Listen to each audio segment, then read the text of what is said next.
Art, don't worry. Everything's going to be fine. It's fine. Guys, Jason is not here. We're recording after dark. I'm having a beer. We can do whatever we want. How you feel? It's only after dark for us. It's not after dark for you. You're fine. It's like 12 in the afternoon for you. That's right. 7:30. Bullshit. It's been dark for 2.5 hours. 2.5 hours here. Can we just He start doesn't with know. so He doesn't know what it's like. Catcher, this morning, the latest episode of the Austin Danger podcast dropped. It's the first episode of 2026. It's a huge catch-up episode on what's been going on since the holidays, but it features special guest H from the Escape Hatch podcast talking about Avatar, Fire, and Ash. My goodness. So, since there was no one there to defend the film, do you want to defend the film? Do not look to me to defend this movie, I'll tell you what. Are you talking about the movie that you and I both gave 3.5 stars each? Yeah. Yes. Okay. Yeah, 3.5 stars is a not movie great. that we, on the 5-star scale, we pretty much liked it. Yeah. I mean, 3 stars is good. We know that already, don't we? 3 stars is good. And Yes. it is the mic is quite loud, isn't it? Okay, whatever. Okay, well, it's bad. I mean, I don't know. It's It's pretty not bad, good. right? It's not good. Yeah. That's That's it. all I'll That's what you say. got. That's Okay. all I'll say. It's You not loved good. Una. You loved the the new fire lady. She was pretty badass. That was good. Yeah, for like the 5 minutes she's allowed to be a character on screen before she becomes a Yeah. lapdog to what's his name? You know, I'm just like, okay, What? What's Quaritch. his name? Do you mean Yeah. Colonel Miles Quaritch? that's the one. The Blue Cop. That's right. Blue Cop. I'm not gonna spoil our coverage, folks. Listen to the ADP episode. Check I have it out. downloaded. That's what I plan to do tomorrow, actually. So, please. It is a pretty momentous one, and if you're listening to this and you're lucky enough to be a fan of Austin Danger podcast, you will want to hear it. Because I think we did an awesome job with the discussion in a way that's like entertaining if you don't care about Avatar. But also at the end of the episode, we reveal we're doing 2026 a bit different, so folks are going to want to check that out. Exciting. Look at it. Look at him. A professional. Look at him. I know. Look at him go. Producing. I'm so proud Plugging of you. like a champ. What about you guys over at Cinenauts, Catcher? What is Yeah. going on? over there? We just recorded our best of 2025 last night. I'm going to really try and edit it tonight. So it should be out tomorrow as per usual on Wednesdays. If it's not, it'll be out Thursday. It just depends on how it goes tonight with here. What's better, Sinners or One Battle After Another? And does Paul Thomas Anderson understand and respect black women?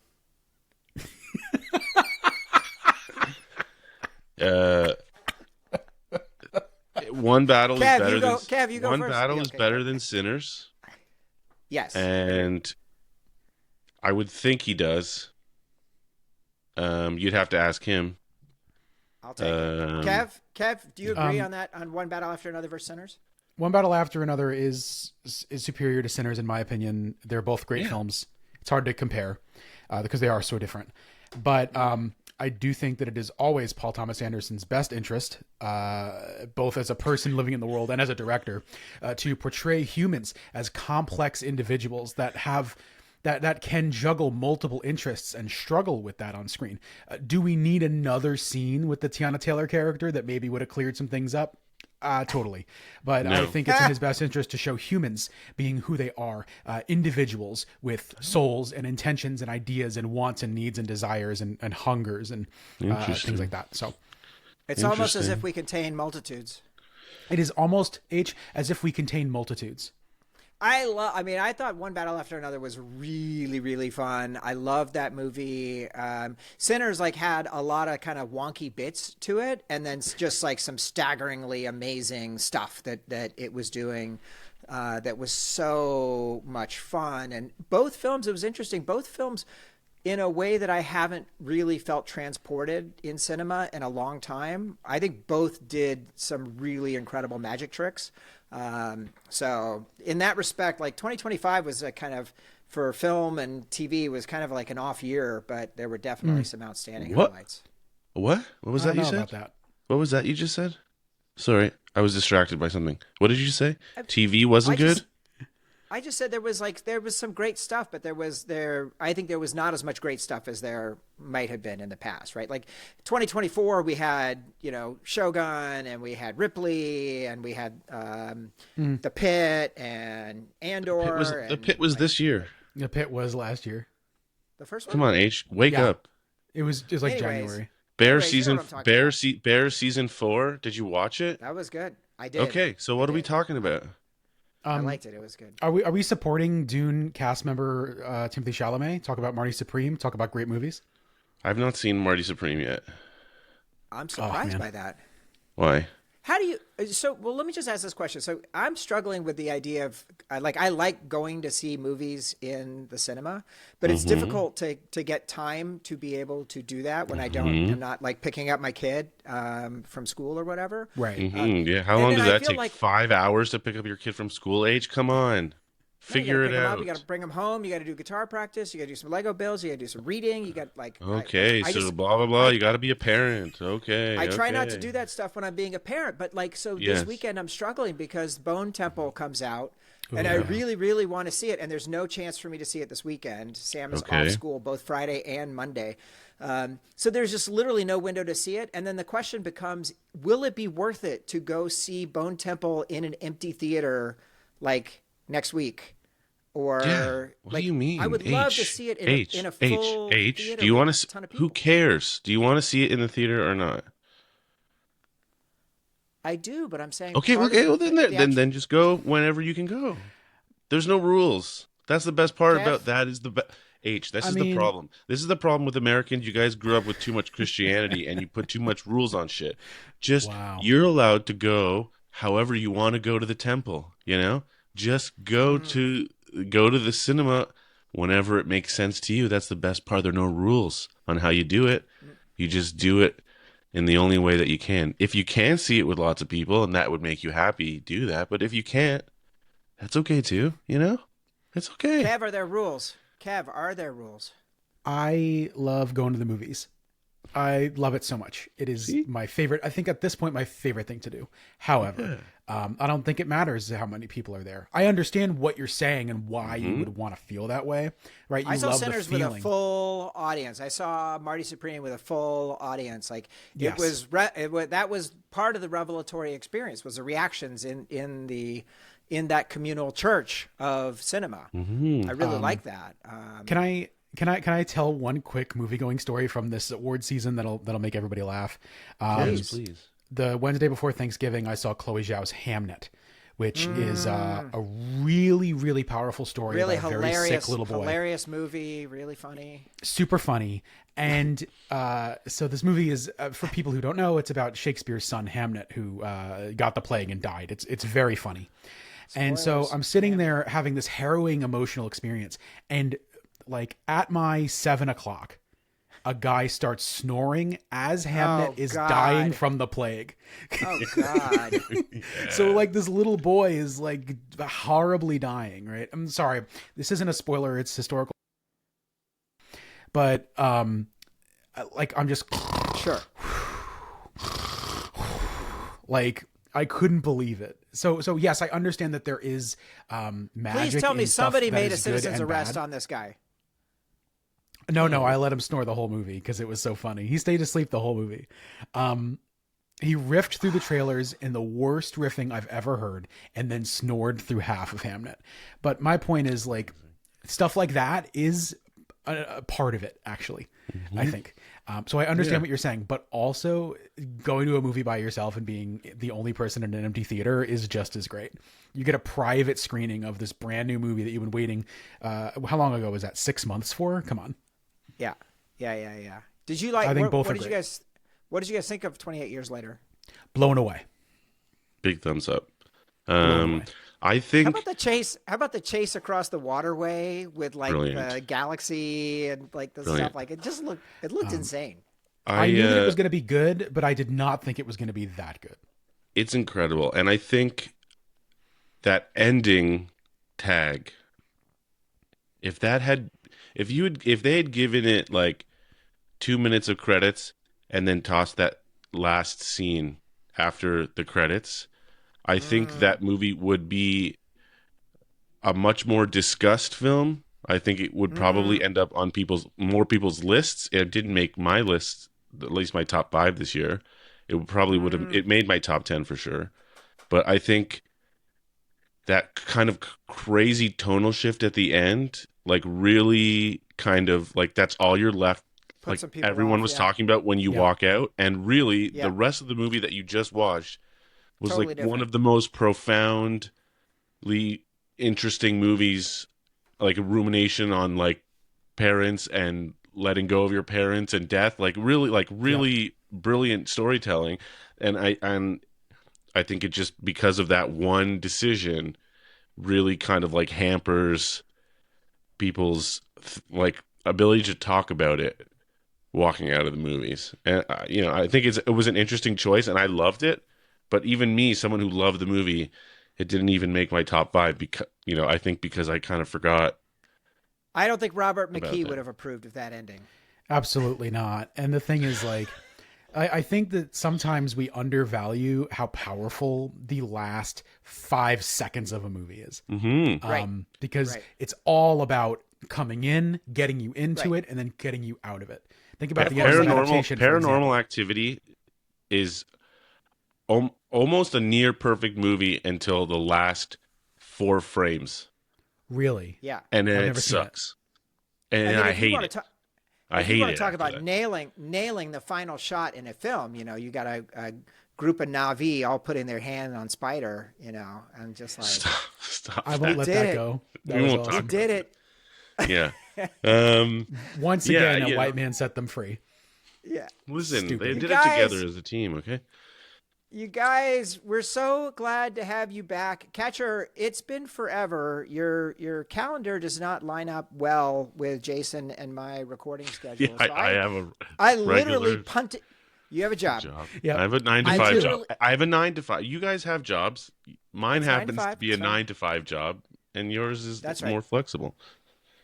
That's correct. But then our evenings are our evenings are less flexible because of the kid Right. duty. And so I cut him loose this week, and I just told him it's more important for us to get Catcher back.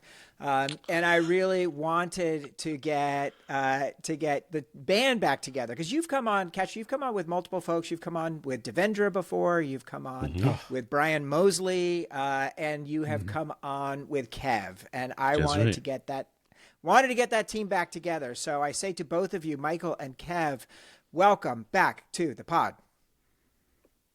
Thanks Mwah. for having us. It's an honor. We're so happy to be here.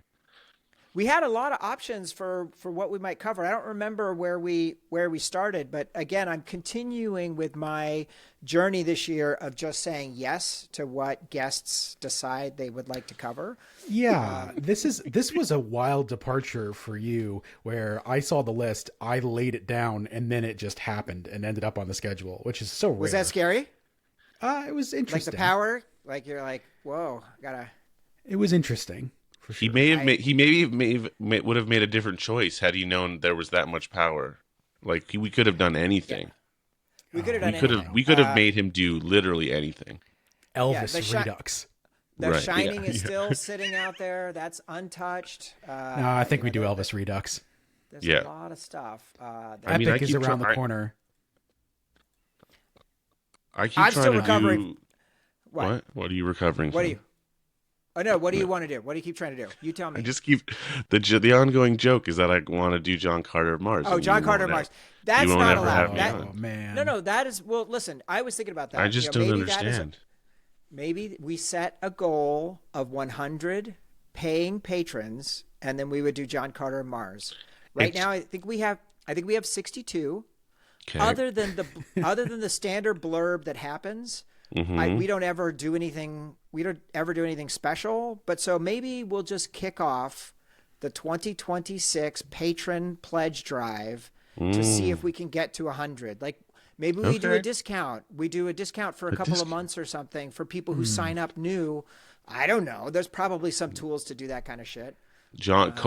Type in code John Carter for discount. Carter, yes. If John I can Carter, if I yes. can interject here, I have been wanting to do. I've never seen John Carter, and I've been waiting to do it on a podcast. And I would kill to be on the John Carter patron remote episode. Kev, here's the deal though, Kev, because H is not. I've given H many years to do it. We both I have know. podcasts. We could do it on one of our No! podcasts. No! And Unfortunately- we'll just cut H right out of it, because he doesn't. Unfortunately, No! taking this seriously. Austin Danger podcast is randomly curated, so we'll see about that. Oh, yeah. Well, I do whatever I want on my show, so Taya's maybe I'll gonna have. fucking love John Carter. Oh, please! I'll just wait till she's busy, and then it'll be. All fine. right, the gauntlet. The gauntlet is thrown. We're gonna Yep. try and come up with a Listeners, plan here. listeners, listen to me. If you want to hear John Carter on this show, on this program, you force your friends to sign up for Patreon before it's too late, because otherwise H is going to lose this kind of content, and he's not going to be stoked about it. So No, and you get You access know what to to do. uncut episodes, and you And get that early stuff access also. to the episodes, and you get early access to the video episodes. So there's a lot of great perks. You get our special channel where Jason has notifications set, so you can make Jason's phone ring at any time. Obama is the only other person in the world who can ring Jason's phone at any time. Oh, is that true? Be like Obama. Join Huh. our Discord.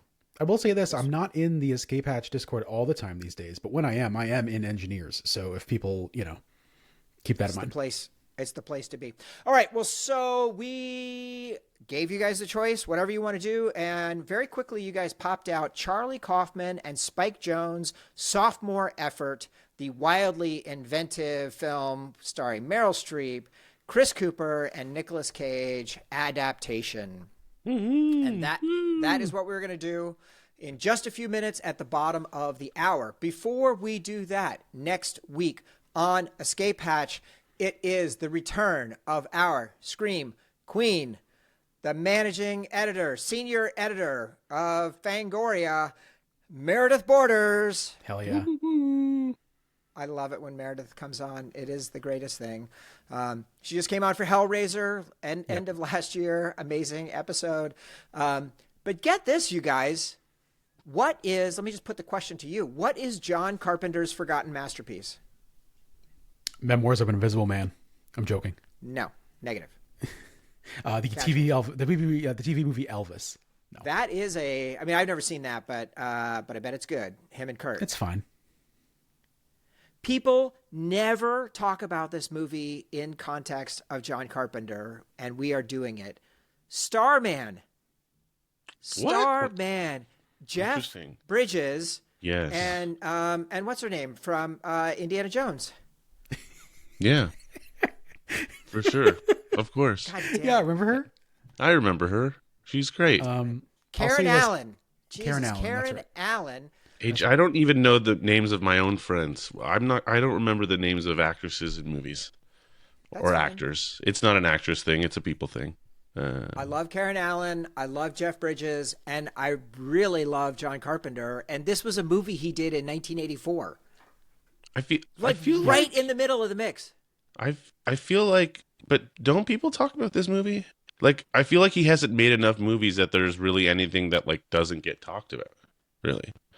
Nobody I think in talks about it. comparison to The Thing and Big Trouble in Little China and Escape from New York. Escape it from kinda New gets buried. York. And Sure, yeah. Halloween. Yeah, Which I did I on the will show note- with Chuck. Yeah. That's right. you did. Great episode. Great episode. I will note that Austin Danger podcast super producer extraordinaire Mackenzie Wilkes, who has been on this show many times, she did a bit of a John Carpenter journey over this past Halloween. 5 stars for Starman. She was blown away. So Whoa. I've never seen it. I bought it on Blu-ray 6 years ago, and I've never watched it. So maybe it's time. My favorite detail is that it was championed by a young Michael Douglas, who is currently an actor, had just been an actor on the streets of San Francisco. And goat. he got Carpenter, and he got the script developed and the whole thing. And he's like, and I'm going to star for it. And John Carpenter is like, you, sir, are a TV actor. You are not capable of carrying a film. So therefore, Jeff Bridges is going to star in this film. So, yeah, pretty cool. There's a great Michael Douglas on... what's his Jesus? Alec Baldwin. on Alec Baldwin's podcast Oh like my 6 or God. 7 years ago. Really good discussion. Was that did so- that show continue until that unfortunate incident, and then he stopped, or did he stop making that show before that happened? I don't know. I can't speak to it. I just will say that his appearance on the Adam Friedland podcast was great. So Yes, it was. It was. I'll also note I'm seeing Michael Douglas in a couple weeks. He's introducing Wall Street as a part of TCM Fest here in New York. Oh So shit! Hell yeah, dude. Wow. it's going to be great. God, I would my love to favorite. rewatch My favorite actor, Michael Douglas. Fun fact. Wow. I would love H, to if you rewatch cared about movies as much as you said, you'd move to your whole family to New York so you could do things like that. No. I've You know? discussed it. So No, we'll see. you haven't. You live near Have you LA. really? Wouldn't it make more sense to move to LA? I would think. No, LA would also be good. So we'll see. Yeah. We'll see what the deal is. All right. So that is next week. Starman, Catcher, Kev. Yeah. I don't know who's gonna do the Jason Sounder, but can we do some quick Hatch news? Hatch news From beyond. Isn't the Timmy wins the Golden Globe. Wow. What do you think? How do you feel? How do I feel? Good for him. Congratulations to Timmy. That's great. I feel like I feel like the discussion, and maybe this is just because of the handful of podcasts that I listen to, are all saying the same things. But it was kind of this idea in the air that was like he wasn't really going to push for the Oscar. He was going to let Leo have it, and he was just kind That's of what Joe enjoyed said. the ride. And now, Yeah. and now I think the discussion is maybe shifting a bit, and that maybe Leo might get upset, which is like kind of a crazy thing to think about on the way to the Oscars. But he's motivated. This kid is hungry, and let the man eat. If he cares enough this much, Yeah. like this is what the industry needs. Like a young person that gets people excited about what's going on in the industry, and the guy wants it. Cool. Let's do it. Kev, what do you think? And he doesn't even have to do a movie with what's his name, Inuritu to get it. He can just do it with somebody else. So this is fantastic news. Tom Cruise, see you next season at the awards. We'll see about that movie. We'll see about that. I don't know, man. I know. As for Timmy, I mean, I think that this all started last year when he got up at the SAG Awards and was like, I aspire for greatness. And I think that is such a beautiful thing. I think this year, thanks in part to Marty Supreme, I've been feeling this feeling of like ambition. H, when you showed up on ADP, I was joking about that being the year of ambition, but really I do think that this is like a big deal. You should aspire Dream for big. more. You should aspire for greatness. And aspiration means you care about your craft and what you're doing, in my opinion, at least in part. So it is beautiful to see here's this young man in the prime of his career giving a great performance after great performance. I even like him in the Paul King Willy Wonka movie that no one liked but me. As soon as we finish reading Charlie and the Chocolate Factory, I'm going to watch Wonka with Sam. I'm dying I to would be watch it. I haven't curious seen to it. hear what you think. I think it's cute and well done, and he's excellent in it. It occurred to me he probably wouldn't do that movie now.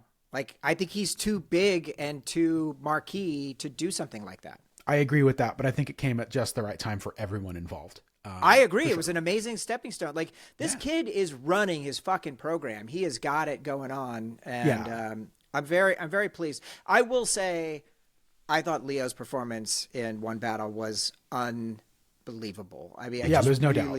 Really, truly incredible. And I didn't did Benicio didn't win? I thought Benicio was the best performance in the movie. I didn't see. I didn't watch watch the the Golden awards, so I Globes. don't know. Okay, fair enough. Who won supporting? Hold on. Don't worry about it. Well, let's talk about supporting. I want to do a special supporting actor in a drama movie Golden Globes? You've done this to yourself, H. Glenn.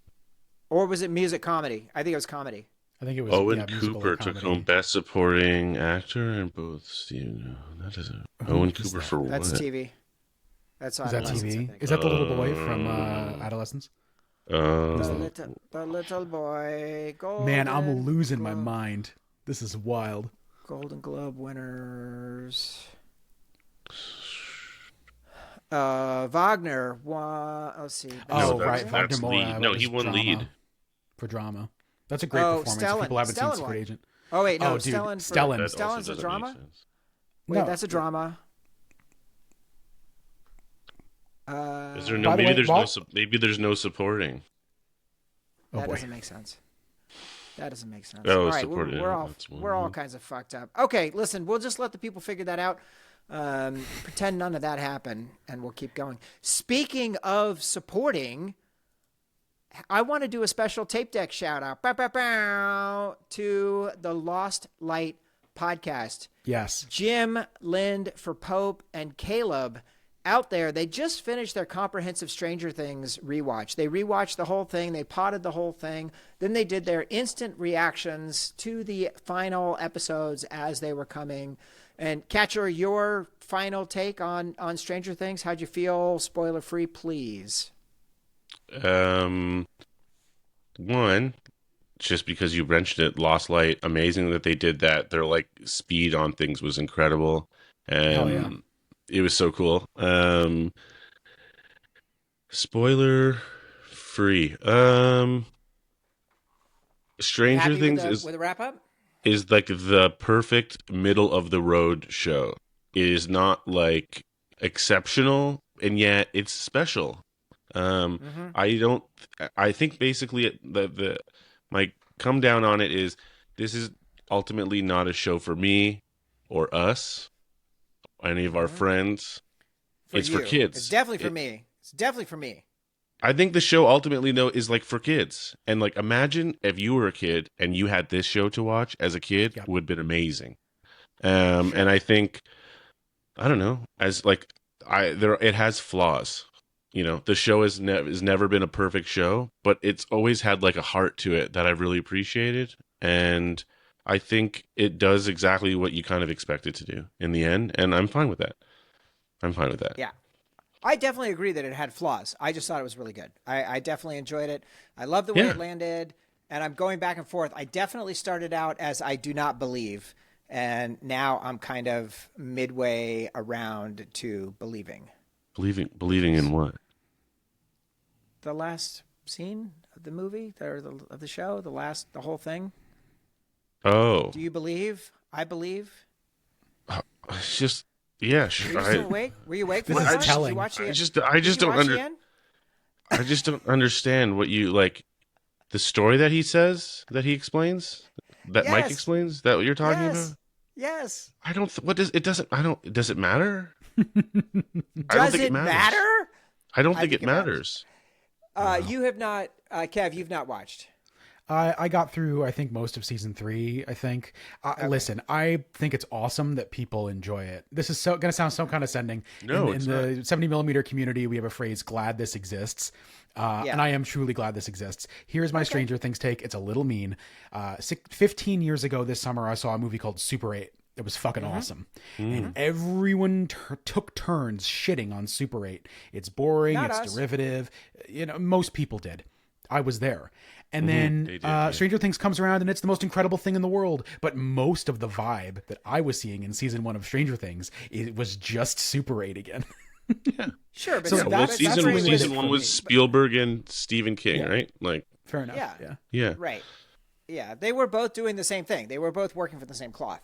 And we all wanted those Amblin vibes. And that's why Catcher It's for me, because I was 14 in 1984. So like literally it's like right in that was in my wheelhouse. Yeah, but it's kind of like an adult seeing Star Wars and a kid seeing Star Wars. Like, I'm not going to Yes. call it Star Wars, I but take your it's point. like, you know, what it's going to mean to a 12-year-old, 10-year-old kid Will be versus different. what it means for you. It's going to be a totally different thing. Absolutely. And Very that's fair. cool. I think That that's is the that difference. to me, and to me, that's why the end of the show is so good. Yeah. In that, like, that's the whole point of the show. The message at the Yeah. end of the show is like, it's for the kids. Like, Yeah. the kids Yeah. are responsible for doing the hard work. And like, if you Yeah. listen Yeah. to my top 5 this next episode of Cinenauts, that's a kind of a theme that runs through all of my top 5 this year from last year. Is cool. that kind of idea? And so yeah, I think it speaks to the time we're in right now for sure. So Love it. yeah. Love it. Well, so the last part of the shout out for Lost Light, now that they have finished up with Stranger Things, they've just moved straight on and they're kicking off a full Daredevil run. So I saw that. I assume Did they're you- doing did you- Netflix and Born Again. I haven't listened yet, so No, I just no, want but to did give it you- a shout out. No. Did you listen to the recap thing of Stranger Things, the last episode, where they're like deciding what they're gonna do next, and like No, I you missed can that. hear- I missed that. Oh, it's great. You can hear in Jim's voice like, God, there's not a lot of time until the next Daredevil thing comes. Like, are we gonna have enough What if time? And we- they're just like, we'll just commit. And then like feels like just a few days later, the episode popped up, and good for them. Yeah. That's amazing. That's amazing. Yeah. 6 episodes. So, all right. Shout out Last Light. Keep that hustle going. I do want to pause for just a second and send out some healing vibes. One of our very own Discord family members, as well as the relative of another of our very important Discord family members, are both facing potential medical situations. And so we just want to send love and light and support. We are thinking of you. We are with you. We are in your corner. And we are backing up. We love you guys. Everybody hang in there and get better soon. Mm-hmm. Finally, new Discord members. Stas joined us this week. Comes in posting the Baron from Gidi Prime in UV Light. Amazing interest to the pod. So Stas, welcome to the party, pal. If I can just say, while we're on the subject of the Baron, we didn't get to in the Golden Globes talk. People who love Stellan, right? And I'm assuming because you're listening to this, you loved him as the Baron and you love him in Andor. You guys got to see sentimental value. You got to see that performance. Stellan in this award season may just get the Oscar, and it would be well deserved in my opinion. Unbelievable performance. That was Taya's impression as well. That's what she said, because I keep wanting it to be Ethan Hawke, and it's just I don't think it's going to happen. But she says they're going to run him in lead, and he's going to eat shit. Unfortunately, yeah, which is unfortunate. yeah. I hear you. But yeah, It's great I'm work. In Blue Moon, stoked. right? Yeah, in Blue Moon. Yeah, I'm stoked for Stellan though. Good for him. I can't wait to watch it. So. I never watched The Worst Person in the World, which is the first movie in this series, and so I really want to watch that. Everybody fucking in the village lost their shit for that movie. That was yes, they did. Extremely well regarded. So, All right. What? Well, which part? The trilogy part? No, The H is getting them movie confused. They're sentimental not connected. value. It's They the are previous connected. ones. No, the previous ones They're are a not trilogy. connected. The There's a Oslo trilogy trilogy. happened before that. Yeah. No. I'm just saying that the worst person in the world, Renata, Oh, the I see character what you're saying. Renata, is the same character in Sentimental Value, No, What? right? no. No, she's just the same They're not actress. connected. They're not connected. I read that it was the same character. No. It's odd. No. Okay. No. Whoa. Not true. Yeah, you can go in with no worst person baggage, and I Did I have actually prefer surgery? to worst Did person. I have You don't have to surgery worry a couple hours ago? You Am I might. confused? Yeah, you are the most. Yeah, it's okay. We got through it. I don't know. Yeah. We made it. All right. Are you guys ready to get into this movie? Hell yeah. Yeah. All right. Here we go. I love Catcher's tone tonight. I'm sleepy. Adaptation is a question. Can we change and grow, or are we doomed to remain stuck in a prison of our own making? Charlie Kaufman is in trouble. Even though his first feature film, Being John Malkovich, is currently shooting, no one knows or even cares that he's the one who wrote it. Even worse, his agent convinced him to write the screenplay for a feature film version of Susan Orlean's huge nonfiction hit, The Orchid Thief, a story about flowers, and John LaRoche, the iconoclastic and potentially psychotic man who hunts these rare plants in Florida's Waxahachie State Preserve. Paralyzed with self-doubt in his every interaction, Charlie is torn between his desire to avoid formulaic film tropes in this elusive script and his deepening jealousy over his twin brother Donald's success writing a cliché-drenched hit thriller. As he is drawn deeper into obsession, following Orlean and LaRoche into the swamp of their own drug-fueled romance, and faced with his and Donald's own mortality, Charlie will have to decide for himself whether to wilt under pressure or if he is capable of adaptation. Oh, the wilt. You kidding me? The wilt is good. The Wilt is good. How hard was that age? That Wilt came up at the very last second. I tried to make that work, and I enjoyed it. You So did well. so Kev, what was your first experience with adaptation? So this was the early 2000s when I was getting into movies. Like I was watching the Oscars every year. Like I distinctly remember Gosford Park clips on the Oscars. Right, that's how early we're talking here. That's Tony Gilroy, right? Or no, it's that's Altman and it's Julian Altman. Fellows. Okay. Julian Fellows wrote the script.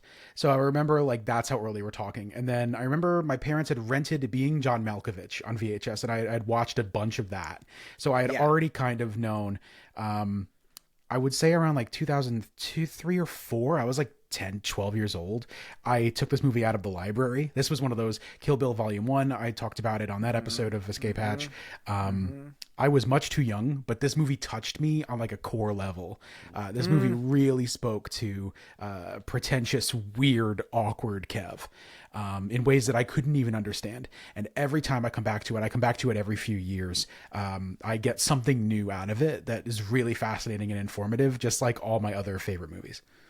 Nice. Nice. Catcher, how about you? I watched this was years ago when I was younger. I couldn't tell you what time period. But I only watched it that one time and I remember loving it, and it's one of like a handful of movies from that time period where I'd only watched it once, but remember it just having a profound effect on me, but like how profound, I'm not really sure because I hadn't remembered any part of it really other than it's two Nicolas Cages. Um, but it was like that, Out of Sight, and there's like a couple other movies that were just like I'd watched one time and were like, wow, I love this movie, but I couldn't tell you Out of anything Sight. about it. Yeah, Out amazing, of sight. Perfection. so good. So I was really excited that we agreed to do this one because I just what a perfect opportunity to um see it again and engage with it and see. Did it And change? How's yeah. Right. yeah, just like does it still resonate? And So yeah. So I had an interesting experience. I mean, I saw Being John Malkovich in the theater, and it was that Malkovich was 99, and it was that insane fall of 99 when it was Malkovich and it was American Psycho and Fight Club and American Beauty, like a lot of amazing movies all in that zone. And it was so crazy and mind-blowing what they were doing in that movie. It was so unique and so rare. And when we did it last year, I think early last year, maybe the year before, it's crazy how long it's been, but it didn't quite hold up as strongly as it had. It's still really quirky and fun and interesting, but it was a little less successful. But for whatever reason, I didn't watch Adaptation in theaters. I did finally get around to watching it on DVD, and so probably like a year or two after, and I was like, holy shit, this is really good. And my impression of it is kind of like almost like an Uncut Gems, like this is really awkward and uncomfortable, and it's much less intense than Uncut Gems, but kind of in the vibe of Cage's performance being so awkward and painful. It really, really stood out. And it was an absolute blast to come back around and revisit this film and just really, really enjoyed it. So, some quick behind the scenes. This is based on the 1998 nonfiction book, The Orchid Thief, which was originally a New Yorker article by Susan Orlean. Yep. And so she's done a handful of things. She did a Surfer Girl article that became Blue Crush. She did Orchid Thief. She did apparently How To with John Wilson. She wrote 6 of those episodes. She was in the writer's room on the second season, I think, which was wild. Wow. Interesting. And so this was the story of this guy named LaRoche who was stealing orchids from the swamp, and his trial, the fact that he was using Native Americans in order to get around the law, and kind of thought about himself as this kind of like wild man who was trying to change things, and her getting sucked into this subculture of people who are obsessed with orchids. the book that she wrote, expanding it, was a big hit, but it got dinged for not having a cohesive plot, basically being a story about flowers. And so there was a question about how they were going to do it, and Fox 2000 optioned it, and then Jonathan Demme actually bought the rights to it and set the project up at Columbia, and he brought in Kaufman, who was working on Being John Malkovich with Spike at the time. Wow. Interesting. So this is a trip. Kaufman goes to work, and he immediately is hit with a complete roadblock, complete writer's block. He has no idea what the fuck to do, and eventually he completely gave up, and he had the idea of inserting himself into this process and fictionalizing his struggle. He said, "The idea of how to write the film didn't come to me until quite late. It was the only idea I had. I liked it. I knew there was no way it would be approved if I pitched it, so I just wrote it. And I never told the people I was writing it for. I only told Spike Jonze as we were making Being John Malkovich, and he saw how frustrated I was. Had he said I was crazy, I don't know what I would have done. He also said, I really thought I was ending my career by turning that in." So this is nuts. If you are a writer and you secretly adapt this huge thing and completely change it, like, how can you have the confidence to make that happen? Plus, it's like, I will say, it sets the tone. I feel like it's desperation, not confidence in this case. Sure. At least if the movie is suggesting the reality of it. Sorry, but Kev, go ahead. Sorry, I interrupted you. No, it's fine. It's just funny that this kind of also set the tone for the go-to lazy thing to do when writing an assignment for school, which is to immediately make it meta and try to be cute about it. Which by the time I got to college, which was 6-7 years after this movie, that was like rule number 1 for English 101 and 102 was like, you cannot get meta. You can't make this essay about yourself like that. You have to do it for real. Wow. So fascinating. They figured it out. I don't know if it's a direct line from Adaptation to this, but definitely there is some kind of mind virus that was invented by this movie that, like, you can't just have writer's block and then write about yourself like that, which is very funny. Now Kaufman avoids this by making this really an original, sweet, beautiful piece on its own terms that does grapple with themes from The Orchid Thief, but just very funny to think about that memory from college as I'm watching this movie this time. That's really funny. Now, interestingly, Orlean, who wrote the book, she was a journalist when she did the article and then expanded it into a book. When she learned the film would portray a fictionalized version of her, who has an affair, does drugs, plots murders, she was shocked and very uncomfortable, understandably.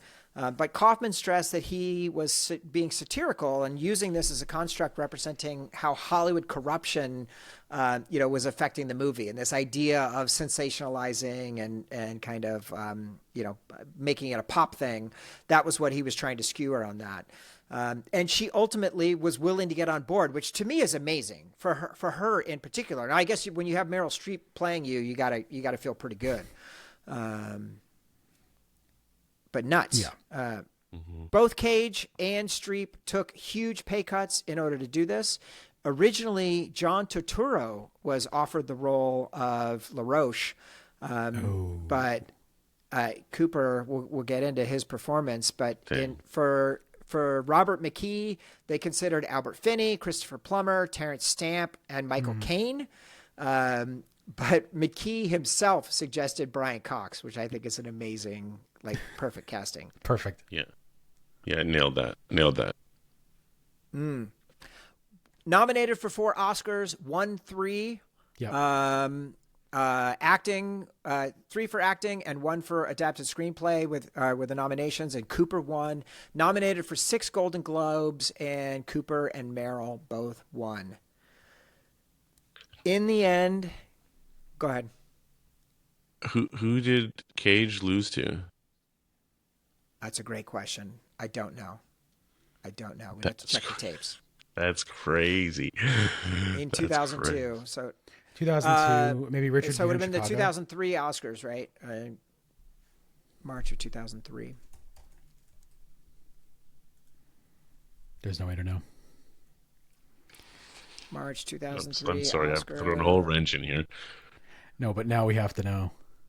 Oh boy, it Jesus. was Adrian Brody and the pianist. Another Oh, that's sin right. committed by that woman. I learned that. Oh, that's right. Yeah, it was Adrian Brody, and he kissed Halle Berry non-consensually, and he was the youngest Yes. guy to win an Oscar. And still, even if Timothy 29. Chalamet wins at this point, he will not have beaten Be older. Adrian Brody's record By like 4 months or something. by What a 4 bummer. months. Yeah. Yeah. Yeah, Great. yeah, yeah, yeah. Budget for this film, $19 million. Worldwide did $32 million. So did not make its money back. This was kind of like the classic low budget. And actually 19 million is very low budget for 22 million for 2002. So this was the kind of movie that basically we lament the fact that they don't really get made as much anymore. Yep. But also at the box office in December 2002, The Two Towers, Catch Me If You Can, Harry Potter and the Chamber of Secrets, Star Trek Nemesis, Gangs of New York, Yeah. and Soderbergh's Solaris. Ooh. Ooh. I want to do that movie. Great movie. You know, I've heard that movie's underrated. The George Clooney, right? Yeah, I I just liked watched it. it. Yeah. I just watched it. I only watched it once. You did? I did. I just watched it back to back with the original. I've never seen the original. Each of them is its own thing. I think like they're both good. They're both good. Okay. All right. Yeah. Well, we'll get it. Definitely. It's on the list. It's on the list. How did you Yeah. guys, quick aside, how did you guys like Black Bag? I didn't see Black Bag. Only Oh, it was Presents. Only I Presents. see. I didn't see Presents. I saw Black Bag and loved it. Marissa Abella, that the lie detector scene. Oh my God. Really great. Black Bag is super fun. Catcher, it's 90 minutes. Watch it on the way to the lake house. You'll enjoy it. I am not going there. Me neither. Fuck those Okay. guys. All right. Okay. Cool. Okay. All right. Wow. Kev. Tension. Just kidding. Kev, your first point on adaptation. Kick us Oh, is that off. what we're doing now? Points? Oh God. Yes. Okay. We're doing points. I would. Oh man, where did I really want to talk about one thing, but I think I will save it. And I would like the first point of the show to be about Mr. Nicolas Cage. Okay. Here, Great. giving in his dual role one of at least his top three, maybe my favorite performance of his. There's a lot of like career best performances in this movie, in my opinion, but the way that he plays the dichotomy between the introverted, anxious, kind of manic Charlie and the wild, outgoing Donald is so amazing to me. The way he's able to play it so convincingly against a version of himself that he can't even see on the other end of a split screen. Just remarkable work from an already remarkable actor who at this point of his career is about to pivot into Crazy Town and never quite come back. So amazing work by Nicolas Cage. Really fantastic. So I had the realization kind of like on doing the watch through, like it feels to me that Charlie is how he thinks he is perceived, and then Donald is probably how he actually is perceived. Like Interesting. I am betting when he is on set for being John Malkovich or at parties or whatever, he's probably witty and funny and smart and repartee and, you know, like flirting and having a good time. And he just feels awful and is absolutely racked with anxiety. I That's feel how I that, took this. Yeah. Sorry, H. No, go.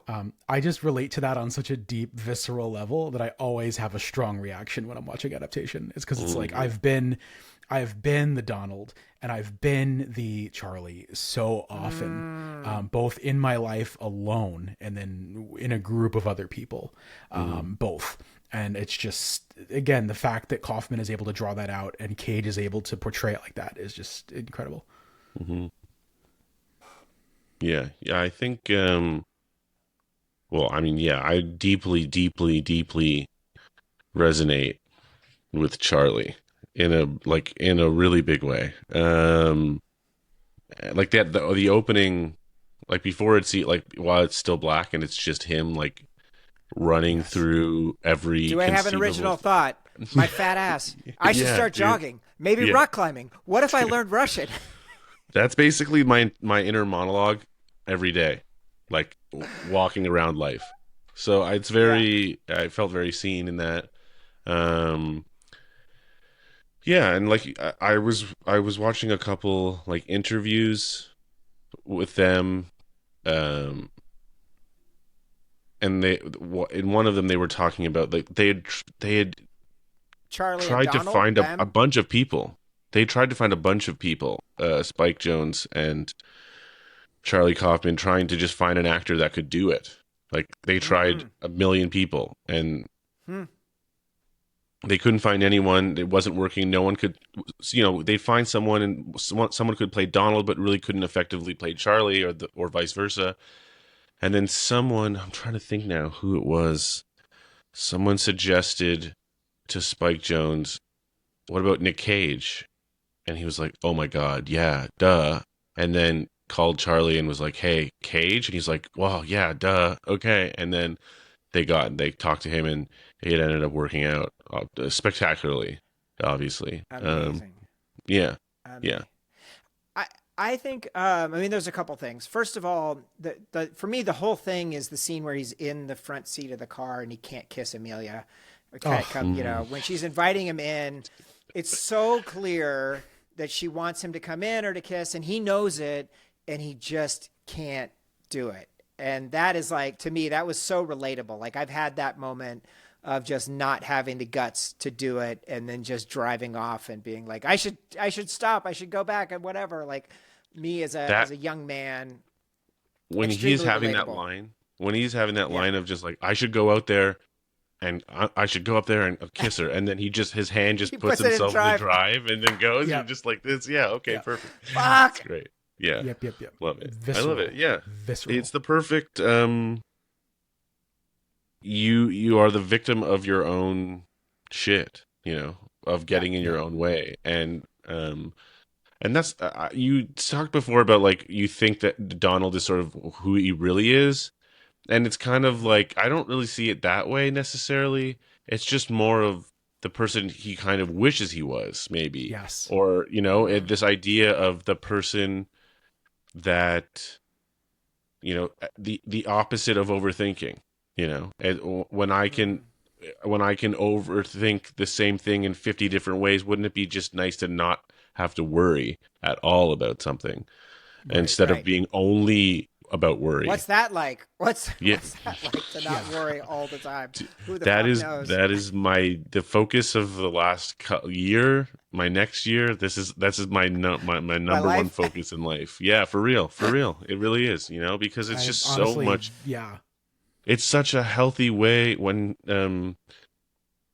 at that. Well, not to like jump to the end. I guess it doesn't matter now. We're doing points. But when he's like talking about like how other people feel, that's on them. So And this I was is like, yeah. that's like one of the most like.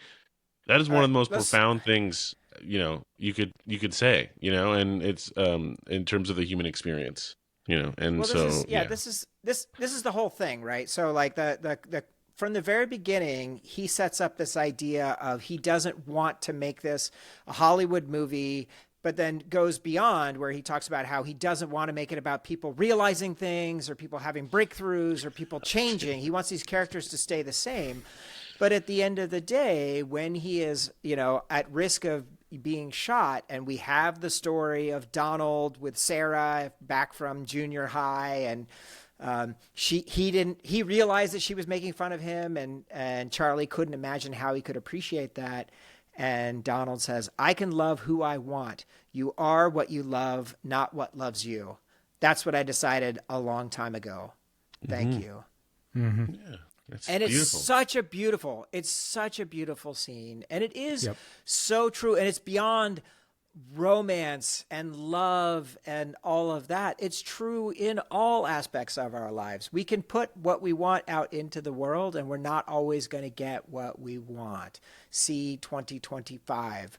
Yep. What is up to us is our part and what we are putting out there. And this is a very beautiful element of this film.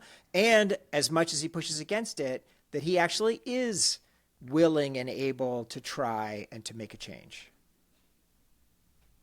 Yeah, just move a little bit forward. A little step every time is great.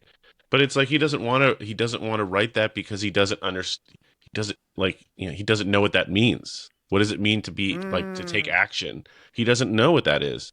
He doesn't know what it means to to make a choice. He doesn't know what it means to like sit in his truth. It's just like it's something he's incapable of doing. So how could he possibly write something he doesn't know? Right. And and that's that realization for him of like, oh, okay, I can do that. Lets him do the shit, which is cool. Really, really good.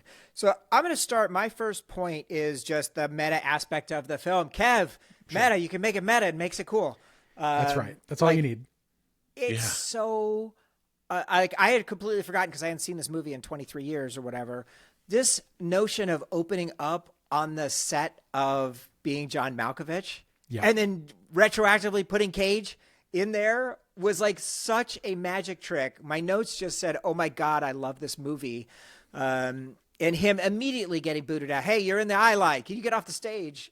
So that you have his frustration. But the way they do this, the way that they set things up, it starts with his monologue. It starts with his the coming of the dinosaurs and the beginning of life. And then later we see him putting those into the movie and realizing that's how he's going to start. It's with his voiceover, or it's going to be Donnie's story at the end that will bring the whole thing open.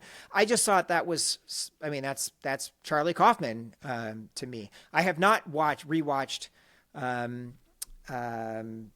Eternal Sunshine. Like, I'm dying to go back and rewatch that. And I haven't seen the rest of his stuff. I didn't see Schenectady. I kind of fell off. I didn't see his recent Netflix one that a lot of people really liked. I'm thinking of Ending Things.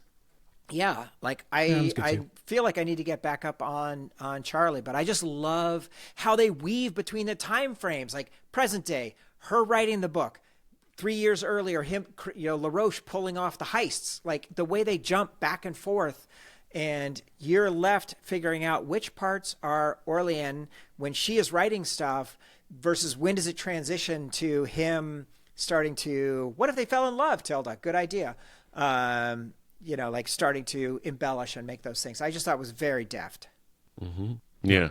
To me, after I finished watching it, I texted Kev like immediately. It was like super late. But I was just like, he said earlier, everything becomes, meta, put yourself in the story and blah, blah, blah. But the reality of that is not only is it like lazy writing, but like it becomes incredibly cheesy quick and it can go south fast. And the thing that is like truly remarkable about this movie is the way it manages to avoid that. Every possible pitfall of that choice, he manages to skirt past in a way that like it feels like on the not cutting edge, but on the knife's edge. On the knife's edge, thank you. Mm-hmm. Where yes, like the fact that he basically looks at the camera. He doesn't, but like looks at the camera and is like, "That's a stupid thing to do to write yourself." Like he says it in the movie. Like this is a hack thing to do to like write yourself into the movie. Donald comes to him and says that he's got this great idea for a thriller. Here's the twist. The killer is the cop and the girl. Isn't that fucked up? The only idea that's more overused than serial killers is multiple personality. On top of that, cop and criminal aspects is the same thing. See every cop mover ever. Mom thought it was taught. Yeah, but what does he say about like writing himself? He says there's a line where he writes he's like, "Oh, I wrote myself into the movie. This is a hack thing." And it's like, it is a hack thing. It's a terrible idea. And like the fact that you, or voiceover, from my perspective, and I assume for both of you, it works. The whole time it works. And the way he manages to interweave these things, it's just like, it's so confident and so well balanced. I think maybe you lose a little. It maybe falls off a little at the end, like the swamp and stuff kind of gets a little like, what are we doing here? But like for the most part, the movie is like rock solid in its ability to weave in and out of reality and whatever. And you just, at a certain point, you kind of feel like you're watching a documentary in a way, like not actually, but it just feel like reality is really warping around you. And it's a fascinating thing and it feels so, it should fail. It should fail. I imagine there's like millions of multiple universes where this movie fails. Yeah. We happen to be in the one that it didn't, you know? I do think that the third act does get a little bit wonky, and very specifically, you know, he makes the case right up front with Tilda. He doesn't want it to be an exciting climax. He doesn't want drugs and car chases and that kind of stuff. And here, you know, we get him hiding in the greenhouse and captured by LaRoche and Susan. And this moment where the tension is rising and Susan in silence, we have to kill him. Yeah, it's great. And then the showdown and Donald getting shot and, you know, the final showdown with the alligator killing LaRoche. So you know, it's like a whole wild thing that he's doing, but he's let you know it's coming. And I think why he's doing it. And so for me, I think it still works. One of my favorite things is like when they say outright what's going to happen in the third act. And Adaptation does that multiple times throughout Act 1. And I think that's just it's so crazy. funny that like basically what he's saying is this movie is going to turn crazy, but don't worry, we're saying something. It's not just going to do that. And to watch the way that the movie basically is a prison. Like it feels like you're entering Charlie Kaufman has created a prison of his own design, not just in his own mind, but in taking this job at all from Ron Livingston, who's really funny. Ron Livingston, and weird little cameo performance from him, but it's great. But like anyway, so you're in the mind prison with Kaufman as he's trying to chew on this book and trying to make the movie. And I think that is the interesting thing to me is like you are trying to engage with this guy as he's torturing himself over taking a job, and watching him chew on that and watching the movie change in real time to reflect that is I can't think of another movie that has done it quite like this. Yeah, me too. It's hard to think. I mean, maybe there is, but I can't off the top of my head think of one. And you really can't get away with it now because it's just Adaptation. Like it's so unique in the way it does. Can you do it better than this? Because if you can't, Exactly. then don't even bother. Hell no. No. I mean, I don't want to invoke the holy name of Fight Club, but in terms of doing something in this vein and kind of queuing things up, but and I see delivering, but that's I mean, I love Fincher. I mean, like Fight Club's not my favorite change. Fincher, but it's not. It's not. It's not the same. I mean, there's, you know, it's not the same, but Fight Club is an amazing movie. Like. Fuck the film sure, bros, yeah, but it's so still a great. So is Dune Part 2, but you know it's not. They're different, but it's not this. They're not the same thing. Like you know what I mean. I just think they're not really doing. It's not the same. It's just so much harder. It's just so much harder what he's doing in this because he is constantly drawing attention to what you're seeing, which is crazy, a crazy thing to do. It would be like being a magician and constantly being like, look here, watch. Look here. Look, this is what I'm doing underneath the. This is what I'm doing underneath the cloak. It's crazy. Yeah, it's so cool. So cool. And then he still does the magic trick, and the magic trick is still amazing. Right. Yeah. Exactly. Yeah. Exactly. Those are the best. Those are the best tricks. Kev, what's your next point? My next point is one of my favorite actors of the 2000s, a guy whose presence has kind of dominated this era of like Kev getting into like adult dramas, and that's Mr. Chris Cooper. Who certainly could have made an excellent Miles Quaritch. Oh, don't even go there. Don't even go. I think Stephen Lang is perfect. Don't waste his time, okay? Don't waste his time. He's a talent. Don't waste you his don't need it. 12 years. My note says, holy shit, Cooper is on fire. So go. Yeah, I mean, Chris Cooper, you talk about a brilliant guy. He's incredible in Capote and in that Muppets movie I absolutely hate. And everything. In everything. He's in a movie called Breach around this time, a couple of years later, that is a kind of an okay like grandpa thriller, but he defines it. He's so good. I absolutely love his character. Does he do some Bournes? He does Bourne I'm too, sure. right? I've never seen the Bourne movies. I couldn't tell you. Wow. Yeah, I know. That's dark. That's dark. I would hate. I think the last thing Chris Cooper would want to hear is like, what's that guy? Oh, that guy from the Bourne movies. Not like award-winning playwright or whatever. I'm sorry for his association with Tony Gilroy. I'm so sorry. Right, yeah. Oh, of course. It all comes back to Tony. Oh, great. Yeah, way to squeeze that one in, H. Great. All right, listen. What is completely amazing to me about Chris Cooper's performance is he has multiple significantly different gears in this, right? So Yes. from the beginning, you see him kind of like this kind of like weirdo, kind of goofball, and very confident. And then you have him starting going poetic. Certain Yes. orchids look like a certain insect, wants to make love to it. Neither the flower nor the insect will ever understand the significance of their lovemaking. In this sense, they show us how to live. Your only barometer is your heart. How, when you spot your flower, you can't let anything get in your way. Jesus. See, and then he is one of these characters that is, and there's another one that does it more, obviously. We'll talk about her later. But like the way that he rides the arc, right? We see the real person, then we see how Orleans sees him, and then we see the demented Hollywood version in the third act in the swamp. Totally. I think that is brilliant. And the way that he plays them each so distinctly is just like, no wonder this is his most lauded performance. No wonder I consider it his best. Wonderful, incredible work.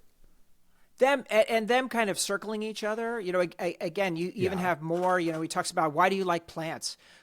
They're so mutable. Adaptation's a profound process. It means you figure out how to thrive in the world. Yep. It's just really amazing. But then you have just like completely delusional or crazy moments. Mom and I had the largest collection of Dutch mirrors in the world. You might have read about us in Mirror World 1988. I have a copy here somewhere. Like, what? Yeah, I love when he's talking and it cuts to her right, and she's like, "What's he like? Fits of grandeur or something?" Yeah. You're just like, of course, man.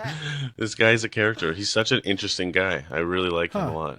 Mirror World, huh? Interesting thing to put in a movie about alternate selves. Wow. Yeah. This is why they pay Kev the big bucks. And also just straight up hilarious. I once fell in love with tropical fish. I'd skin dive, find the right one. Then one day I say, fuck fish. I renounce fish. I vow never to step foot in the ocean again. Fuck fish. That was 26 years ago and I haven't stepped a toe in. But why? Done with fish. So great. But done with fish. It's such like great lines, but it's just like the way what his character is. You know, and their relationship and what he represents is this person who's just able to just like give himself over to something and then move on, and just like he doesn't put anything in between him and the things that he wants to do. It's such a wonderful thematic representation of these ideas. So cool. Yeah, it's a bit like screenwriting, isn't it? Yeah. Well, and it's like what Charlie's going through, like in terms of like that's what he wants. He wishes he could be that kind of person. That's who Donald is, right? Donald is him. And it's kind of a beautiful thing. Yeah. How about that moment when he gets them lost in the swamp? And like you see all of the idea of the infatuation and the dream of what this can be and the romance and the seduction, and then it just all unravels, and he is so scared and sensitive and lashing out against her. Just really amazing. Mm-hmm. Great Agreed. shit. Yeah. Great shit. Your next point, catcher. I don't know. I mean, one second. Let me look at my list of things. I mean, I guess it just would make sense. We should just go right to Meryl Streep, shouldn't we? Yes. Yes. Let's Please. I think I'm in love with Meryl Streep, honestly. Yeah. We watched Bridges of Madison County. Okay. For Mother's Day last year. It's my mom's favorite movie. We covered me and Ted covered our mom's favorite movies for Mother's Day. Oh, wow. And my oh my God, something of the Gypsies. So I'll find out. But my mom's favorite movie is Bridges of Madison County, so I got to watch that for the first time. And if you have not seen Bridges of Madison County, you should stop what you're doing right now and put it on. It's one of the greatest movies I've ever seen. I'm jumping off the call. Have a good night, guys. Do it. Okay. Yeah. One amazing take about Bridges of Madison County is a story about infidelity in which the film judges no person involved. Wow. And how I'm not sure how you do that. It's amazing. But Hmm. Meryl Streep is just like she is a screen actor in all the ways, in that you can't like you just look at her and you can't stop looking at her. And there is this amazing moment where she has come back from her initial um, investigation is the wrong word, but she goes to meet LaRoche for the first time, and she's Mm. like, comes back, and she's with her husband, and they're having a In New party York. Yeah, in New yeah, York, yeah, and they're yeah. talking, and It's fucking her husband starts liberals, it's fucking East shits. Coast liberals. Yeah, Right, exactly. But her looking husband down on starts the shit common talking people. him. Yeah. Yeah. Her husband starts shit talking LaRoche because of, well, probably what she said having come back. Sure. And the second she starts hearing it, she immediately starts defending him. Yeah. And you instantly are like, she manages to portray this like instant regret in what she said, and her Mm. like interest in him LaRoche becomes super apparent immediately, and then she ends up going She to the goes to the bathroom, and bathroom. She's on she herself. has Yeah. that breakdown in the bathroom, and Yep. but it's not a breakdown, No, but no. you see on her Feeling. face the 15 emotions that are running through her head, and that's how you do it in the movies, and Yep. she's just gorgeous, not to make it about that, but she's gorgeous. She's so gorgeous. There's that scene where When she with Matthew Osceola, I was like, "Oh my god, Meryl Streep is hot in this scene. yeah. Like she Yep. looks Which gorgeous scene is that? Which one is that? when What she's part are you talking talking about? to the Native American. Oh yeah, She's yeah. talking Oh about my God. her Yeah. hair and her sadness, and I was just like, I "Holy can. What does he shit, say? Like, I can see your sadness. Your I can sadness see is your beautiful. sadness." Yeah, Yep. yeah. Jesus, Which like I what a didn't line. like. I didn't like the first time when I saw it because I was like, "Are they doing like some magical, magical Native American business here?" Oh, I And it see. turns Yeah. out it's not that. Yeah. It's drug addled, Right. and so that But part I yeah, didn't but like so much. she's amazing, and she just goes that whole. It's a pretty interesting. Like, it's just an interesting character arc that she goes through, Tripping and balls in the hotel room with a yeah. dial tone and Oh, stuff. Like so she cute. was That's going so for it, cute. having fun. Yeah, so great. I really like that. Yeah. So yeah, I think she's just amazing, and I mean, it's kind of hard to say like things that haven't been said about Meryl Streep. She is who she is, but Mm. it's just like I guess I kind of have always interacted with her from a distance, in that like she's the woman who gets Oscar nominations because she's that good, and like getting the chance to actually go back, over the last handful of years, and just actually see these performances that she can do, like Mm. Kramer versus Kramer. Have you seen Kramer versus Kramer? Yeah, No. Like, unbelievable movie. okay, Her and what she Dustin, unbelievable her movie. her and Dustin, but you know what? Dustin gets, well, let's call it a 2-hour movie. Dustin gets like an hour and 45 minutes for you to connect with him, and Yeah, she gets a 5-minute scene at the beginning, and you instantly empathize with her situation and everything she's going through, and she does this kind of really crazy thing, and you don't hate her for it, and you're like, how is that possible? Wow. And so yeah, she's an incredible wow. actress, and she does a lot of really beautiful, subtle stuff in this. So yeah, Meryl Streep, and she's gorgeous. She's gorgeous. That's Yeah. yeah, I have a couple things to add to that. yeah. Please, please. Yeah, Number one of my favorite Meryl Streep moments, she's not even on screen, but when Charlie comes to the Tilda Swinton lunch and Tilda sandbags him with having brought Susan Orlean, and she's in the bathroom, and you feel the again, we're talking about the visceral feeling of quote unquote Charlie Kaufman's anxiety. And yeah. honestly, I felt that having seen Susan Orlean and knowing who she is based on just this movie. I mean, I knew her as a journalist, but like, just from what we see in this movie of Meryl up until that point, I felt that primal terror of like, well, obviously I can't be Get here. the What am I fuck going out to of do? here. Talk to Yeah. her? No way. Absolutely not. Is And then is it that carries over to the scene in the elevator as well at the New Yorker office. Go ahead. the Which was elevator scene incredible. So is good. Yeah. is the scene when he runs into Tilda at the lunch after his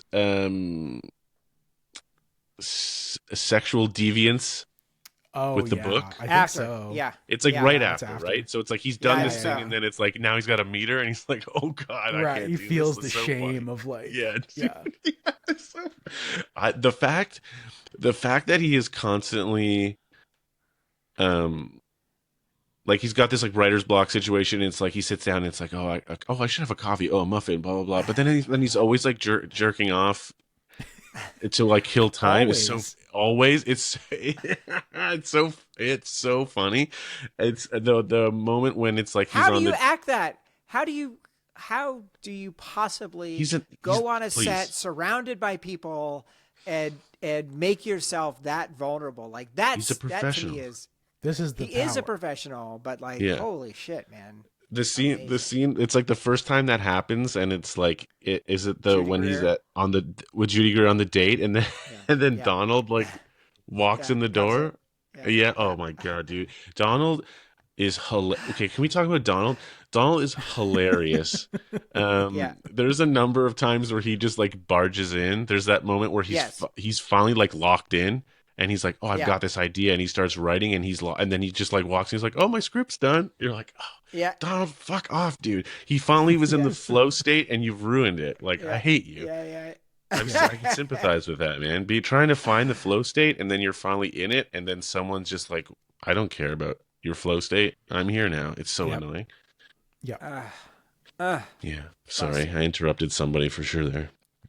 No. No, I think you interrupted your own hat on a hat Point. about the Meryl Streep discussion. That's how. So, That's how I'm in the sorry. flow state you were. Yeah, sorry, guys. Um, For me, all I have left is really just the ending, and this idea of him having catharsis, having the realization, going and getting together with Amelia. This idea of him kissing her, saying he loves her, and I love you too. And we know that really nothing's going to happen there. It's not like they don't go away together. They don't like it's on now, but it's enough of an epiphany that he could even say that to her, knowing that she can't return it. And that idea of them then espousing hope, Kaufman drives off filled with hope. I like this. And as So Happy Together goes, and we get this final shot. So what do we make of this time lapse shot with the flowers? I wasn't trying to figure that out, but I don't have an answer. Kev, do you have an answer? you know, Something you've thought about? No. I haven't Just really thought beautiful. about it like that. Everything kind of has its season, right? I was thinking about it on this rewatch. I was Okay. thinking about how the flowers change throughout the years, right? And how they grow and come back and die, right? And come back anew. And the idea of death leading to rebirth, right? And the way And it's not orchids though. It's like daisies. It's It's like like very daisies, simple. yeah. Yeah, very simple something. Exactly. I think there's something very, very sweet and very kind of simple about that. That's how I And chose also, to it's in this. it's also a movie about flowers now. It's You know what I also, mean? Like, as Animal Mother mentions in chat, it's a movie Yeah. about flowers. Yeah. yeah. It's a movie about flowers. Any honorable mentions you guys have, or anything else you guys want to make sure we hit? Yeah. Brian Cox, absolutely crushing. Incredible. Nothing okay, happens in the real world. dude. Okay, but okay, What a it's so funny. monologue! What a How have you got monologue! mind? Okay, so it's funny because I forgot about that whole scene even happening, and so the movie starts and like he's having that lunch with Tilda Swinton, and he's like, "I don't want to have this in it. I don't want to have this in it. I don't want to have that in it." Right. I'm like, I was like, Right. so you don't want to have drama? Like, what's the point of telling a story if you're not going to have drama? What are we doing here? You're a storyteller. You need drama to have stories. What are you talking about? So that he gets yelled at by him for that exact thing, like, just sent me over the moon. It was great. He's so funny. Incredible. What a Yeah. payoff too. Yeah. And that idea, like it's obviously very kind of like well orchestrated that's coming, right? You know he's going to end up in the Robert McKee class. It's just a question of when and is he going to be able to learn something? And that idea of him taking a complete repudiation and then still pushing forward to then get some kind of catharsis that he needs.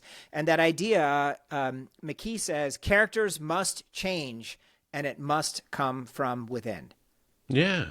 I mean, that's the whole freaking point of stories. Like, why are we telling Yes. stories if not for that? There's literally no point. There's literally no point. I mean, you can do Agreed. them, but that's not a story anymore. That's just a bad conversation, probably basically. Like that's Mm-hmm. yeah. So yeah, so cool, and something maybe a lot of movie studios could learn a thing or two Mm. about that. Mm. Kev, any honorable mentions for you? Yeah, I have a few. Do it. Let's see. Let's see. We Popcorn. talked about Tilda Swinton. Oh, these are popcorn notes. You bet. These are very much popcorn notes. We've talked about most of them. We're gonna solve the whole Charlie Kaufman mess once and for all. Red is very funny to me. Judy Greer as the waitress in the diner. This is yet Fantastic. another Charlie weird sexual fantasy where even in his dream he's a little weird, and then the reality of it is the reality you would come to expect. But Donald, it's a huge evolution for him to try, right? Correct. He doesn't slink out. He actually does try. And of course, what happens the one time he tries, he's completely misread the situation and he's immediately rejected. and humiliated because he can And see Judy humiliated. Greer talking to the other waitress and looking at him weird, which Awful. is, maybe somebody knows something about that. I certainly not me. I wouldn't say. Ha! It's never. Donald has a lot of weird lines. I think the push in the bush, that is outrageous. And if this were a different podcast that I host, it would become a drop for sure. Just horrendous. Really good. Also, when they're talking about thriller movies, Donnie says, "Cool, I really like Dress to Kill," until the third act, denouement. That's not how it's pronounced. Sorry. I'm sorry. Donald, another great line. He talks about technology versus horse. Yes. yeah, I yeah, love yeah. that. Yeah, he's in a car, then the other guy's on a horse. It's like technology versus horse. Oh, so good. Yeah. Oh, Jesus. Yes. The ghost of Susan Orlean gives Charlie the advice: find the one thing that you care passionately about and write about that, which I think is so brilliant and fascinating and a really interesting way to adapt a story. Um, Maggie Gyllenhaal Yeah, Maggie Gyllenhaal is vision my next So note. in this movie. yeah, so Yeah. fun. Really, and I just love all like them on the Malkovich set on floor 9.5, and like them, Keener and Cusack and Gyllenhaal there. It's just like it's so amazing to see all of that and create that kind of fantasy world there. So, Absolutely. Yeah. My final popcorn note here: Chris Cooper's naked ass. yeah, Yeah, put Very it on strong the letterbox list. Put it to Slim. Where's Slim? Yeah, where is he? yeah. No. I was just going through my notes. Sorry, I just want this Yeah. last thing because this thing absolutely crushed me. But it's Meryl Streep holding the dead body of Chris Cooper, and Yep. she's like and she says, "I want to be new. I want to be new. Yeah. I want to be reborn. I want to be new. Like I've made too many mistakes, and I want to try. I need a try over. You know? Yeah. Oh, come on, man. Yeah. Oh, and what's crazy? It's like that's Jay Kelly. The line of Jay Kelly, kind of a similar sort of thought process. I haven't watched it yet. Is it good? No, not really. It's fine. Okay. It's fine. Hey, big shout out for me, honorable mention, Carter Burwell's score. Really giving that Coen's vibe, especially like in the swamp where they're being hunted and stuff. Like you get a lot of points for that kind of beautiful, eerie, just kind of very dark and melodic and unrequited. I absolutely love Carter Burwell. Also, shout outs to we didn't do it, but for Deacon's Awards for Excellence. This is like I literally was able to cut and paste the entire creative team from John Malkovich. They brought everybody, but their DP Lance Accord, who worked with Spike's videos, did this, Lost in Translation, Marie Antoinette, Where the Wild Things Are, and E.T., A Holiday Reunion, I assume coming to ADP next holiday season. Nothing to announce at this time. Production designer K.K. Barrett, who did Malkovich, Adaptation, Lost in Translation, Marie Antoinette, Where the Wild Things Are, Birds of Prey, and was a former drummer of the 1975's L.A. punk band The Screamers. Oh, and member of the VHS Village, JK. Who would have guessed? Okay. Yeah, exactly. And then a couple of things on the credits. This is amazing. So first of all, in the thank you section for the credits, they have Peter Ramsey. I went and looked this up. Peter Ramsey was an uncredited storyboard artist on this film as well on Being John Malkovich, and then later went on to direct Into the Spider-Verse, as well as a bunch of other, worked on a bunch of other incredible movies. So cool to have him here. But then when you get to the end of the film, you have a post-credits quote. We're all one thing, Lieutenant. That's what I've come to realize. Like cells in a body, except we can't see the body, the way fish can't see the ocean. So we envy each other, hurt each other, hate each other. How silly is that? A heart cell hating a lung cell. Cassie from The Three. Dude, awesome. So working in Donald's movie, and then of course the dedication in loving memory of Donald Kaufman. Love it. So good. That line, I'm in. I want to see that movie. Show me that movie. Oh man. Show me that movie. What a great line of dialogue. Yep. Guys, who else would Tilda Swinton play if you had to recast this movie with one Livingston. One more role. Ron Livingston. Ooh. I love it. I want her being like, I want to put it in her ass. I want that line to come out of Tilda Swinton's mouth. I'd put it in her ass. Yeah, she's such a funny line, man. Like, oh gosh, that's perfect. Yeah, that's great. I think Orlean is the natural instinct, so I'm going to say LaRoche. Yeah, I was thinking that too, actually. Yeah. God, that would be McKee. Animal Mother says McKee. I like that too. I'm going to say McKee. McKee would be good. She would scream like a boss. Yeah. Amazing. All right, we did it, you guys. How about we do some quick letters? Hell yeah. All right. Kev, did you write yours? Go. Is yours ready? Did I write mine? What do you think? I did wake up in a cold sweat this morning. Like, you didn't send a fucking voicemail. Ain't just gonna be furious. And then I realized that I'm here now. So yes, you win. Exactly. You are here. All there right. are days here like we that. go. Though. Go ahead. Here is our first voicemail. This is your brother, Animal Mother. All right. I'm still trying to sort through this. One of you wishes you had the personal quality known as courage, but the other two of you want actual vital organs. This Charlie Kaufman reboot of Wizard of Oz is destroying itself. That's why I need a brain. I'm doing a terrible job writing this. Hello, animal friends and animal lovers. Adaptation is not an adaptation of a story, but a story of an adaptation, right? Which is part of the course with Charlie Kaufman's cheeky neurosis. The real Orchid Thief book is, and I quote, that sprawling New Yorker shit. So the real Kaufman sexes it up, even as his fictional ego is creatively constipated and painfully deferential to the text, while his imaginary id plays with all the balls in his hands. In the end, everything that both real and fictional Charlie screamed against became his script, ironically delivering a truly original story. And it even closes with flowers, since that's what it is all about. It's like technology versus horse. How do you envision an adaptation sequel, or even an adaptation cinematic universe? Thank you all. See you at Bob's seminar. Keep the change, you filthy animals. What do you think? You have an idea for a sequel? I'm thinking. Too Orchid, Too Furious? Yeah, it's like what? Like, how do you maybe it's the same story, but it's just from Donald's perspective. So it's like Donald is the main character.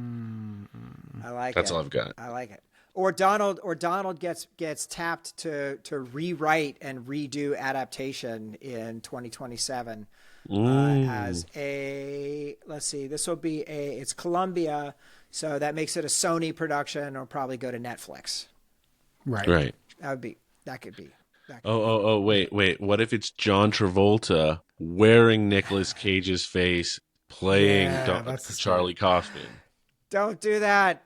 The making of the prestige version of the Orchid Thief, where you have to make it 8 hours long for no reason. Right? Yes, exactly. 3 seasons. All right, here is our next voicemail. The Truth Sayer. Oh boy. All right, let's go. I'm 1 for 1 this year. Cool. Wow, Truth Sayer sounds an awful lot like the Corey sounder. Wait. All right, here we go.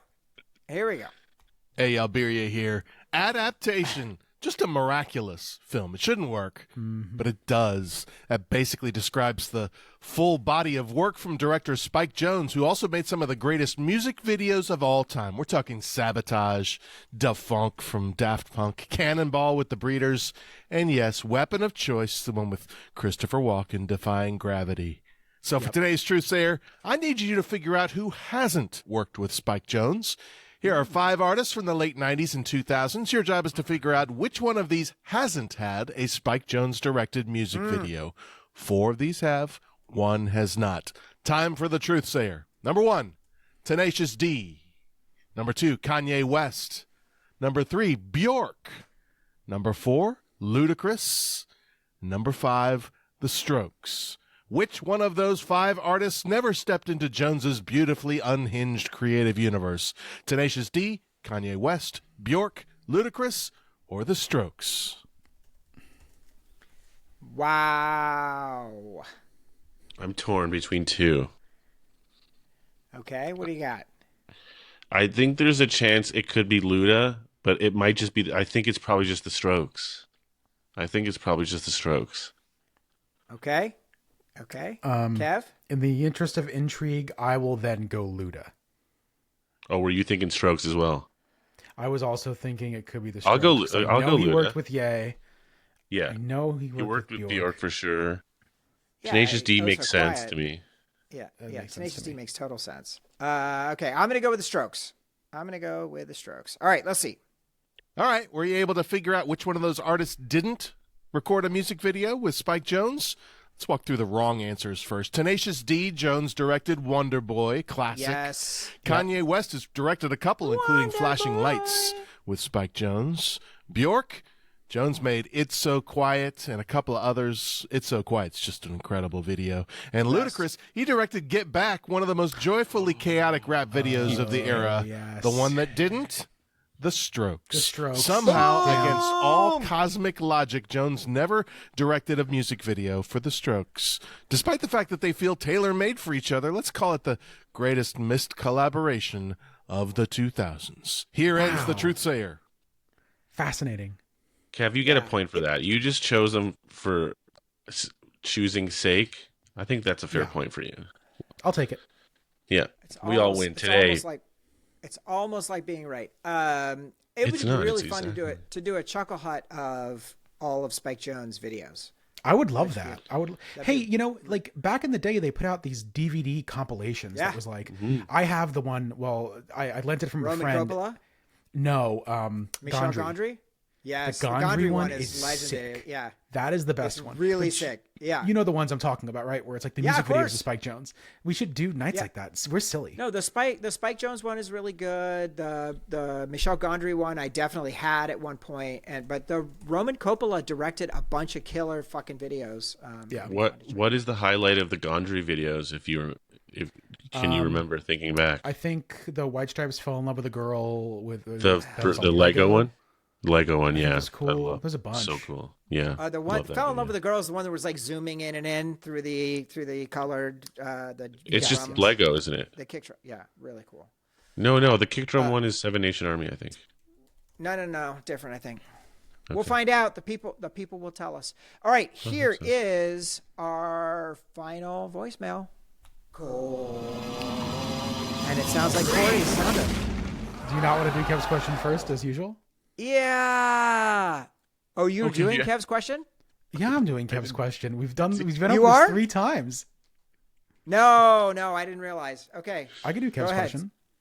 Okay. Please. Should I go out Okay, into the here street is. and There run are around? 2 voicemails left. Here we go. Should I go out into Astor Place and run around like a crazy No, person? please do not. Please do not. I'll enjoy okay. good audio quality on this one. Adaptation is a story that is meta. So I figured that I would ask a meta Kev's question. If you could do another podcast about anything, what would it be and why? I will offer my answer. Back in the day, I was going to do a DC Comics podcast, specifically about post-crisis DC called Midlife Post-Crisis. I stopped being friends with the guy I was going to do it with, so it fell apart. But man, what I would give to do that podcast. Awesome. All right. Peace and love, and I'll talk to you all next week. Wow, Kev, great question. Once again, it's Kev's questions. Not for nothing. That's the best of the Sounders. That's my favorite one. It's a good one. It's my favorite one. royalty-free. It's my favorite one. There's a simplicity to it that I love very much. So I'll just put out there my idea. This is more of a stunt than an actual separate podcast. But my idea was that we take the tape deck podcasts and we put them all in a blender, and everybody has to take a different podcast and has to record it. So like we might, Jason and I might do ADP. Catcher, you might do 70 millimeter, etc. We were at Bat and Spider, so everybody would be a click over, but you would have to use the sounders. You would have to use everything. Like the editor would still produce, would still edit the video, but it would be like a total like crossover mayhem stunt. So that's my idea for doing another podcast that I think would be really fun. That's Kev level bullshit. You've pitched this to me before, and I think it's really funny. I'll keep pitching it till something happens. God, I hope I don't pull Will Run for it. I'll end up having to buy running shoes, and that'll be terrible. Let's see. I had once. No, yeah, I'll save that for my own. I'll save that for another time. It was just. It's just. Come on. It was just Dish, that. Tell us. Okay, well, the first idea I had for nobody's going to steal your idea. Like, go for it. It's true. They can. It doesn't really matter. It's not really that different a thing. The thing, it was the original podcast I had, which I only ever recorded one episode with a friend of mine, and it then never went beyond that, was a thing called the Cave Drawings podcast. And basically, it was just about exploring stories on whole. So it didn't have to be a specific medium. It was just about bringing stuff to the table and discussing story. Because to me, I love movies is my medium of choice, but like, art of any kind, storytelling of any kind is like that's my shit. So I just wanted to try and like not have any reins, like any sort of anything like locking you in on what you could discuss on the show, but I wanted you to be able to talk about anything. So it could be comics, it could be a painting, it could be short story, it could be a video game, like whatever. Yeah, so that was, and I think I was thinking about it actually today. I was like, because I always want to bring it back in some way or another, and I think I might try and bring it back for the show as like something separate. We'll see. Be like Kev, just start another podcast. Just keep going. Be Kev on that throne, that architect throne of media. Right. Just keep going. Yeah, maybe there's I might. Who knows? I've already started that one with Jonesy, so it's fine. No. This is not a real thing. It's just we're doing Michael Mann movies like twice a year on Cinenauts. Yes, that's right. Okay. That's cool. We did Ferrari, and we're doing like reverse order. So whenever we have time, we'll record another one. It's not like a real thing. That was awesome, by the way. Yeah, I'm so excited. Yeah, because of you, H, for the most part, because we covered Last of the Mohicans, and like I separately fell in love with Michael Mann, and he loves Michael Mann, so why don't you and Jonesy come on for Thief? Jason's never seen it. Well, not now, because now we're doing it. So I know, but you won't get there for like 10 years. So you can... Yeah, we will. Don't worry, it's fine. We just have to get through Black Hat, and then everything will be fine after that. No, what this I is like always... Lions for Lambs with exactly. Podcast Vampire. No, I've always wanted to do a podcast about fashion. Because I love fashion, but I don't have like formal training, of course, and I don't have a history, but I love fashion in terms of like talking about it and looking at it and examining it. So if anyone out there, I would love to start one about fashion. I'm super fascinated by it. Yeah. Dig it. Yeah. All right, now here is our final voicemail. Bring it.